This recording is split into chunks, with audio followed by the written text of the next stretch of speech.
दोस्तों, भारत और पाकिस्तान के बीच में जिस तरह की हालात बनी हुई है, पाकिस्तान के नेता बार बार गिदड़ धमकी दे रहे हैं न्यूक्लियर बम की, कि हमारे पास न्यूक्लियर बम है, हम कुछ भी कर सकते हैं।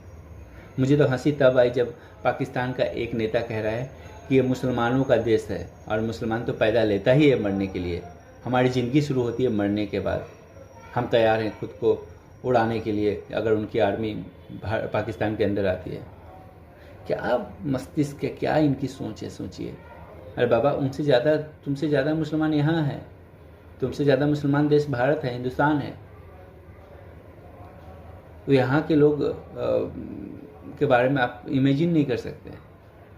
तुम सारे मरने के लिए मर रहे हो, माफ़ी चाहूँगा, लेकिन भारत के लोग जीने के लिए मरते हैं ताकि उनकी माँ, उनकी बहन, उनके बच्चे सुरक्षित रहें, और मरते नहीं हैं, मारने के लिए जाते हैं। शहादत मिलता है उनको, सम्मान मिलता है। कारगिल में 5000 से ज़्यादा पाकिस्तानी मारे गए, खुद पाकिस्तान के लोगों ने उसे डिसऑन कर दिया, स्वीकार नहीं किया।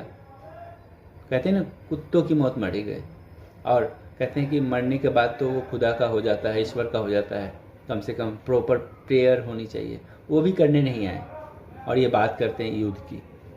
और जहाँ तक बात है न्यूक्लियर बम की, तो उनसे डबल से भी ज़्यादा न्यूक्लियर बम भारत के पास है। जब वो न्यूक्लियर बम की धमकी देते हैं तो ये बात क्यों भूल जाते हैं कि आप जिसको धमकी दे रहे हैं उनके पास भी तो न्यूक्लियर बम है।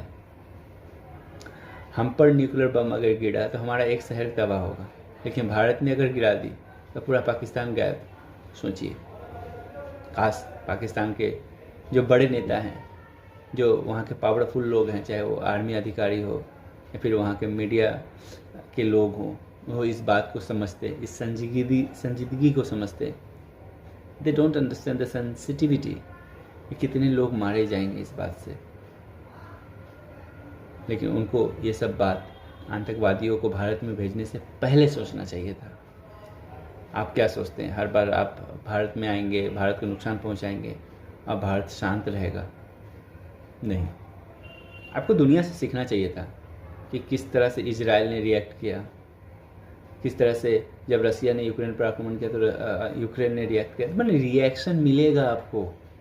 आप सोचते हैं कि आप किसी देश को थप्पड़ मारेंगे और फिर आप कहेंगे कि नहीं, हम तो जी शांति चाहते हैं, हमसे बात कीजिए, हम जांच आयोग बैठाएंगे। फिर आप यूएन में जाते हैं, आप यहाँ जाते हैं, वहाँ जाते हैं। या तो आप महामूर्ख हैं, आपको वैश्विक चीज़ों की, जो कहते हैं जियो पॉलिटिकल, उसकी बिल्कुल ही नॉलेज नहीं है। आप देखिए दुनिया में क्या हो रहा है, जब दो देश लड़ रहे हैं तो तीसरी की बात बिल्कुल नहीं सुनी जा रही है।